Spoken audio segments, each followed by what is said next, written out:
Okay, I have to be honest with you. When I saw the topic for this week, I groaned a little bit.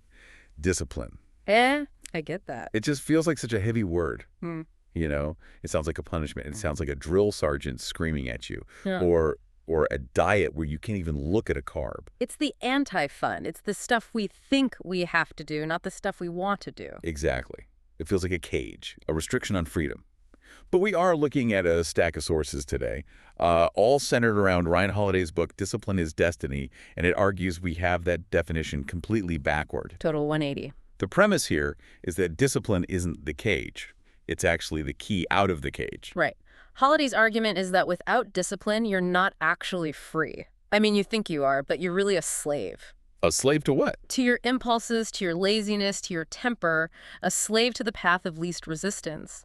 The whole idea is that real freedom is the ability to rule yourself. Which is all much harder than it sounds. Now, for some context, Ryan Holiday has really carved out this niche for himself. Yeah. He's the former marketing guy who pivoted to become the modern face of Stoicism. Yeah, most people know the obstacle is the way, or the daily Stoic. Right, but this deep dive is specific. We're not talking about hustle culture. We're not talking about waking up at 4 a.m. just to post a photo of your watch online. No, this is much older than that. We're exploring the ancient virtue of temperance. Temperance. That is a word that has basically vanished from our vocabulary. It really has. It sounds like something from a Prohibition-era sermon. Mm. But in this context, it just means self-control. And the way the source material breaks it down is really useful. We're going to structure this discussion like a journey from the outside in. Okay. We start with the exterior of the body, then we move to the inner domain, the temperament. And then finish at the top, I'm guessing. And we finished at the magisterial, the soul. Which I think is the only logical way to do it. You have to conquer the physical vessel before you can even think about the spiritual side. So let's start right there. The exterior, the body. The book opens with this idea that the body is, and I'm quoting here, both a glorious asset and a potential hazard. That's a bit ominous, but it's true, right? I mean, think about the logistics of your own life. If you are physically exhausted, if you're hungover, if your blood sugar is all over the place. Your mind is compromised. Totally. You can have the best intentions in the world, a brilliant plan, but if your vehicle is broken down, you're not going anywhere. Holiday's whole point is you have to rule the physical first, and he anchors this with a legend. Lou Gehrig. The Iron Horse. Now, I know baseball stats can be dry, but this one is just insane. 2,130 consecutive games. That's 17 years without calling in sick. I can't even wrap my head around that. Yeah. I mean, think about the flu, the stomach bugs, the sprained ankles, the migraines, the bad travel days. He just kept showing up. He did. But here is the nuance that I think is so crucial.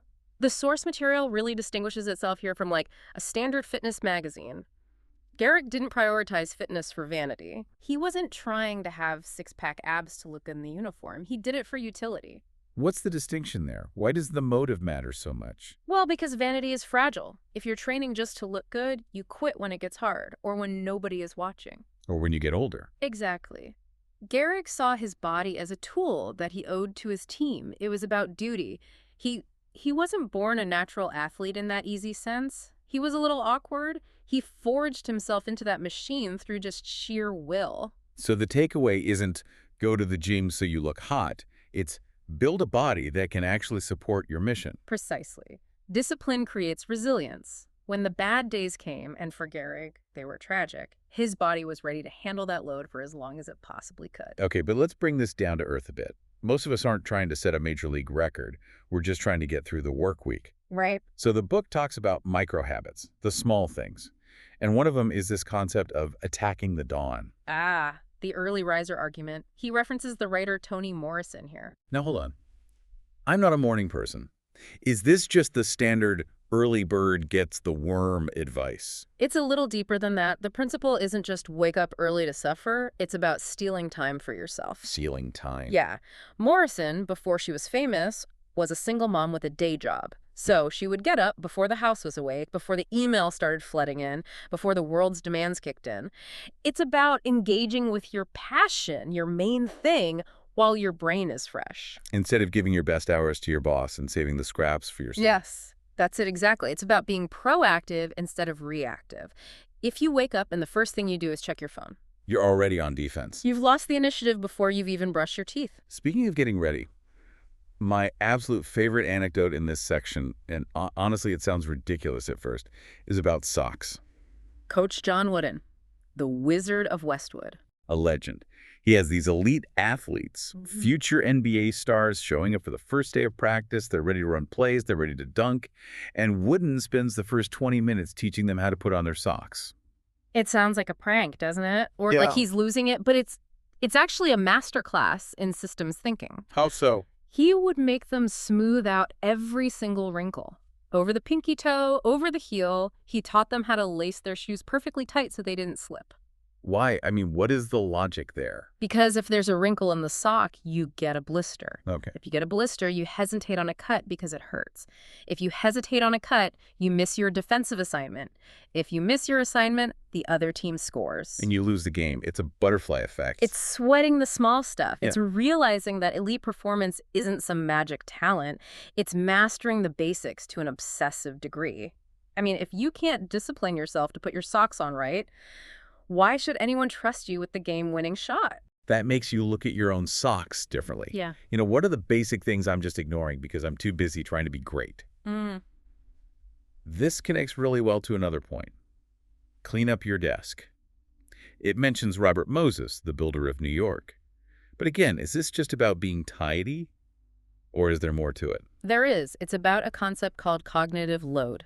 Okay, break that down for us. So your brain is kind of like a computer processor. It has a limited amount of RAM. Every item in your visual field, even if you're not looking at it, takes up a tiny bit of that processing power. So a messy desk with papers and old coffee cups. It's just noise. Your brain has to subconsciously process all that noise before it can focus on the signal, which is your work.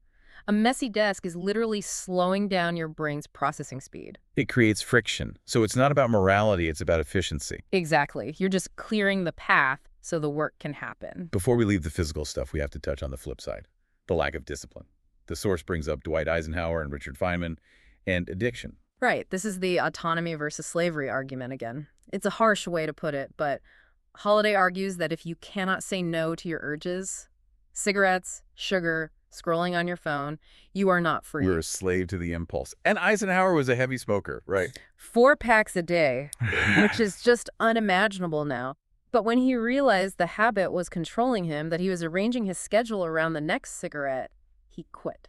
Cold turkey. And he said he gave himself an order. I love that phrasing. And he obeyed it.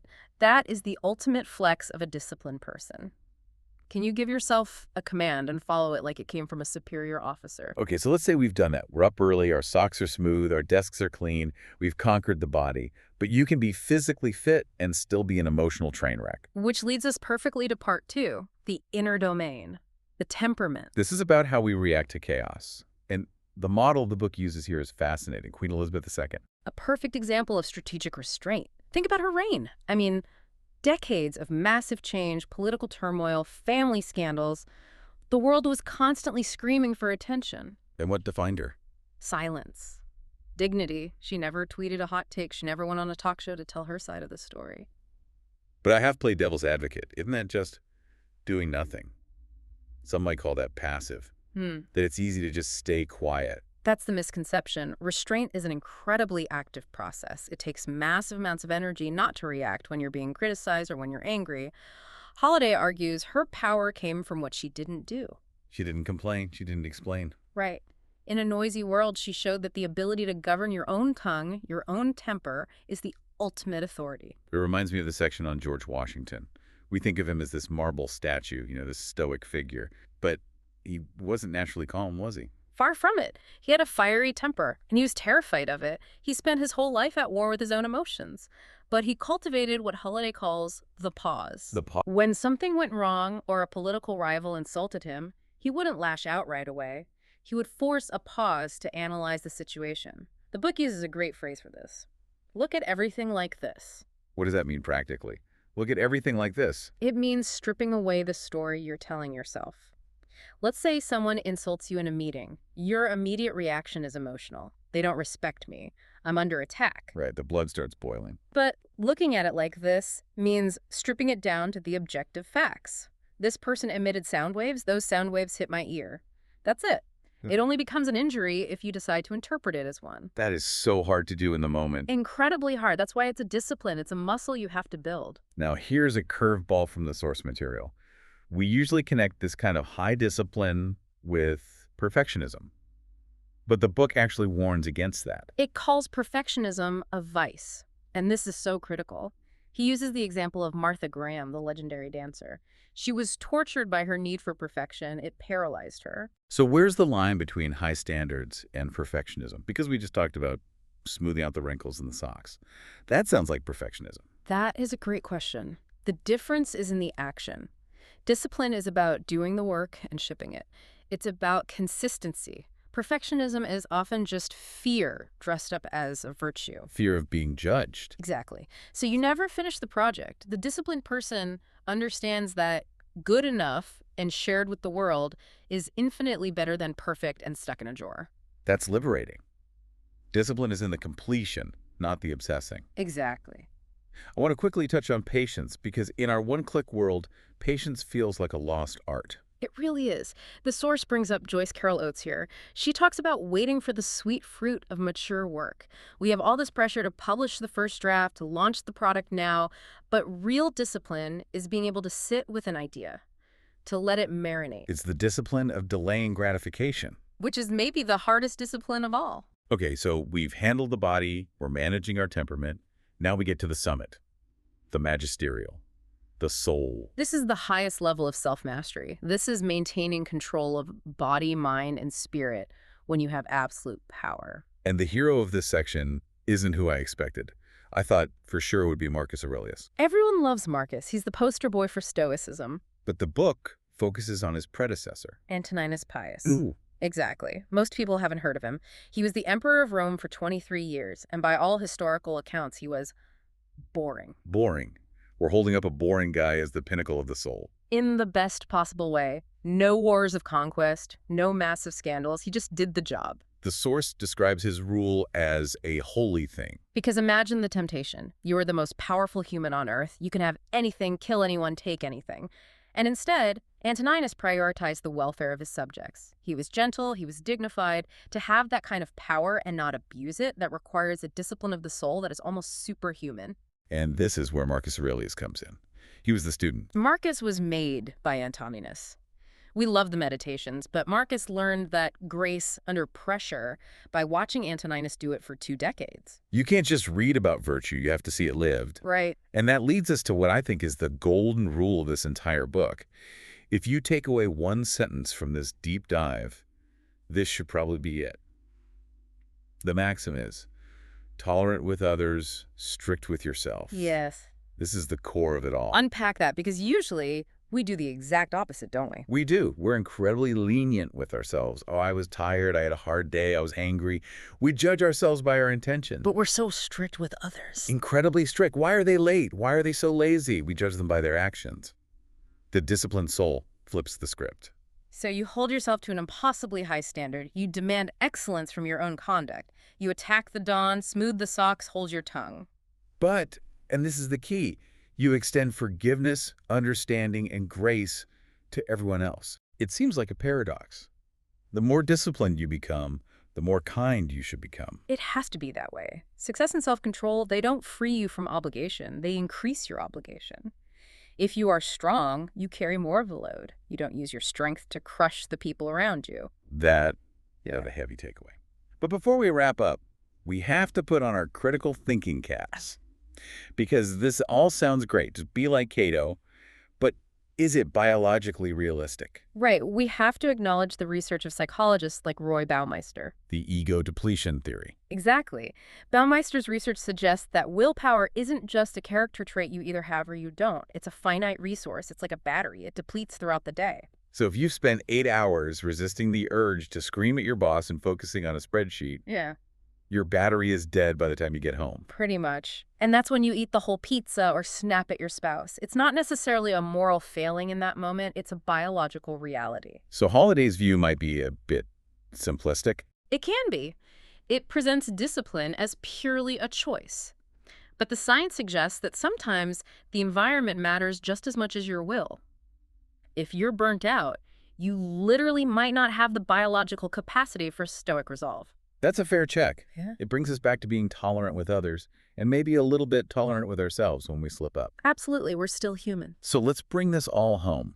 We've traveled from the locker room with Lou Gehrig to the palace with Queen Elizabeth and finally to the throne of Rome. We've seen that you have to control the body to build resilience, you have to moderate the temperament to navigate chaos, and you have to elevate the soul to serve others. And the big so what here for you listening. You don't have to be an emperor or a Hall of Fame baseball player to apply this. Not at all. It starts with the socks, it starts with the alarm clock, it starts with that email that makes your blood boil, and you choosing to take a breath before you hit reply. It's the micro moments. It is.